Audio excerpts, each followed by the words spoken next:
Welcome to Stoner Watch. This is the Retro Rewatch Special Edition, and today we're talking about the 1994 classic Wagons East. And if you haven't already, please smash that subscribe button and click on that bell so be notified for future videos. Be sure to give this video a thumbs up. And yes, while doing research for my latest Star Wars The Bad Batch review video, please check it out, I came across a classic movie that I have not ever watched. Now that movie is Wagons East, starring the legendary late great John Candy. Now I gotta say, this was my first viewing ever watching this movie. I thought it was pretty damn good. I thought it was funny. I laughed out a lot. Now I saw somebody comparing this to like Blazing Saddles and stuff like that. You know, not too many movies can actually compare to that movie because you can't really. I mean, I guess I kind of see the comparison between the two, but not really. And it was John Candy movie, man. You gotta watch those things. I mean, this movie was actually pretty damn funny. Now, I don't remember why I did not see this in the theaters back then, to be quite honest with you, but I'm glad I got to watch it now. Wagons East is a 1994 American Western adventure buddy comedy film directed by Peter Markle, starring John Candy and Richard Lewis. The film was released in the United States on August 26, 1994. Filming took place in Sierra Dorados National Park in the small town of Sombrerete, Mexico, and Durango, Mexico.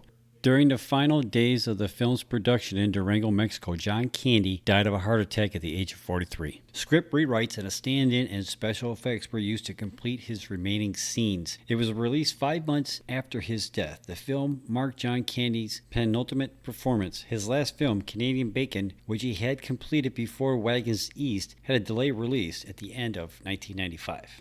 Starring in this movie, we have again, John Candy, Richard Lewis, John C. McGinley, Alan Green, Robert Picardo, Rodney A. Grant, Don Link, Charles Rocket, and Ed Lauter, just to name a few. The basic plot of the movie is this. It's the late 1860s Wild West. A group of misfit settlers, including ex-Dr. Phil Taylor, prostitute Belle, and homosexual bookseller Julian, decide they can no longer live in their current situation in the West. So they hired a grizzled alcoholic wagon master by the name of James Harlow to take them on a journey back to their hometowns in the East. That's when the comedic exploits ensued, as the drunken wagon master lets his horse choose the correct fork in the road, leads them to a dried-out watering hole, and eventually guides them into a Sioux territory where they are captured. The chief, however, is sympathetic to the idea of white men heading back east and offers to escort them off of Sioux land. Meanwhile, they must contend with inept hired gunslingers who have been sent by the railroad magistrates to stop the journey, as they fear the bad publicity could create for the settlers about to commence the land rush into the West.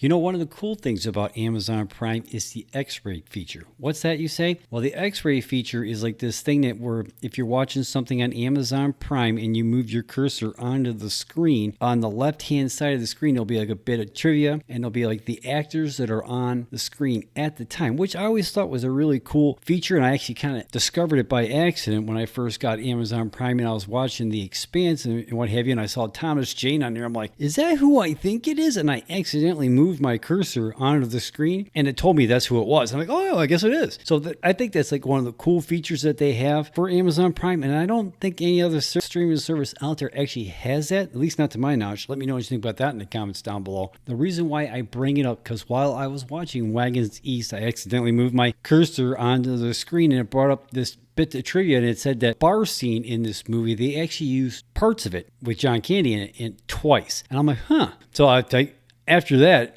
I can't remember which part where I was in the movie when I saw that, but after that, I was watching the rest of the movie for this second bar scene, because like the beginning of the bar scene is when he first shows up and they hire him as the wagon master.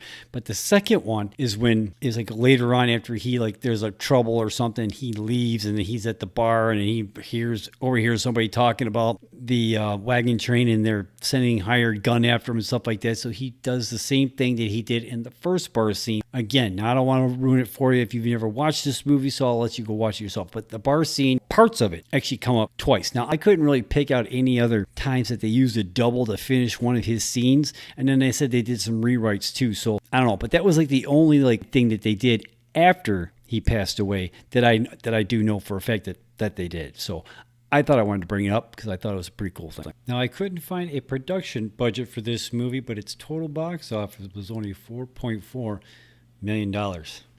Not good, man. Not good. Currently, this movie is sitting at a Rotten Tomatoes score of 0% and an audience score of 31%. Its last top critic review was in July of 2014. Its last audience review, other than my video right now, was in April of 2021. Man, I gotta say, that is the lowest critic score on Rotten Tomatoes I've ever seen, ever. I mean, maybe it could be just me. Have you ever seen a movie at 0% on Rotten Tomatoes? I mean, I've never seen that before. And it's kind of like a damn shame. Really. I mean, seeing how this was John Candy's last movie he was ever in, I mean, maybe it was a good thing he didn't actually read these reviews, because if it was me, it would devastate me. I mean, these guys were brutal in the way they were tearing him apart in this thing. I mean, they were just brutal. Now, I'm not saying this is like the best John Candy movie I've ever watched, because it's not. I mean, I'm not going to say that. It's probably not in my top 5, but this was an enjoyable movie. It was funny. I mean, a lot of the jokes you did see coming from a mile away, but it wasn't meant to be like a total, I don't know. I liked it. I thought it was a good movie. I guess, if I would have saw it in a theater at 15 or 2, I at least would have been willing to pay matinee for this movie, because it's John Candy, man. I mean, you know what I'm saying? The man makes classic movies. He had classic movies, Summer Rental, Great Outdoors, Spaceballs. I mean, Stripes. I mean, the guy was in awesome, awesome movies. Unfortunately, his last movie wasn't so good, according to the critics anyway. Now, according to Rotten Tomatoes, the critics' consensus is, and I quote, a witless, toothless satire of westerns that falls short far below the standard set by Blazing Saddles, and is notable only for being John Candy's final screen performance. I mean, that was just brutal, man. I mean, just brutal. I mean, I guess it could be a lot worse. So I ended up watching the movie on Amazon Prime because I already have a subscription. So if you do, I highly recommend watching this movie. I mean, it's a good Saturday afternoon movie to watch. I mean, some of the parts were funny, some of them were not, but it's well worth sitting down on a Saturday, Sunday afternoon watching, at least in my opinion. Let me know what you think about that in the comments down below. So, have you ever seen the movie Wagons East starring John Candy? Let me know in the comments down below. Did you like it? What did you think about this movie? Where does this movie rank with you in all the other John Candy movies? Let me know in the comments down below. I mean, again, not his best, but I liked it. So, let me know what you think in the comments down below.